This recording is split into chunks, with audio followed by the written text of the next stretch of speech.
have a function generator here, generating a sinusoidal curve with 1,000 Hertz frequency going to two identical speakers that transform that function into a sound wave that's obviously sinusoidal and that's emitted by these two identical speakers, which are at a precise distance from the microphone that's picking up the signal and bringing it to the oscilloscope.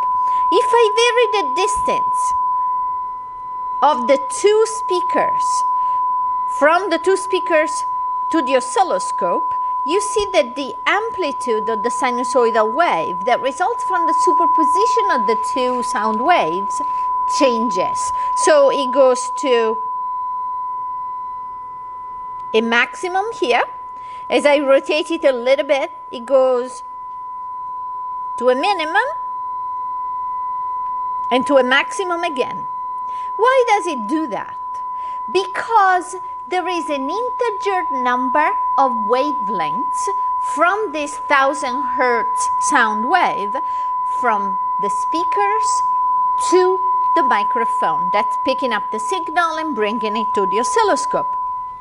The wavelength we can calculate to be lambda, the wavelength, equals the speed of sound divided by the frequency. That's 1,000 Hertz. So 344 divided by 1,000 gives me 0.344 meters. So every time the distance between one speaker and the microphone minus the distance of the other speaker, left and right, from the microphone is precisely one wavelength, the two waves will superimpose in phase. Therefore, their amplitude doubles. And that happens approximately here and here. So the difference in distance now is exactly 0.6 meters. Right now is 0.3 meters. Right now is 0.3 meters in the opposite direction. The difference in distance from the left speaker to the microphone and the right speaker to the microphone. And 0.6 meters in the other direction again. So as the superposition goes, why does it never go to zero exactly? Well, the point is, so this should be zero, but it's not quite zero, right? Between one maximum and the next, which is here. I go back some. This is close to zero, but not zero. And the reason is that the amplitude, or rather the volume of this sound, also depends on the distance. And it depends on the distance more than it depends on the wavelength. In fact, like 1 over the distance squared instead of just the simple distance difference. And so it never really is zero because one of the waves is full amplitude and the other one is lower amplitude.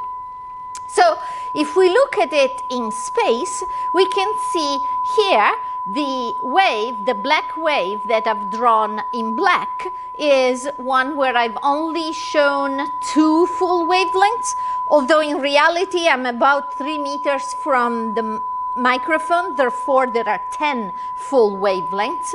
And the second wave, the blue wave, is offset with respect to the first one by 1 full wavelength. It means it has a phase shift of 360 degrees.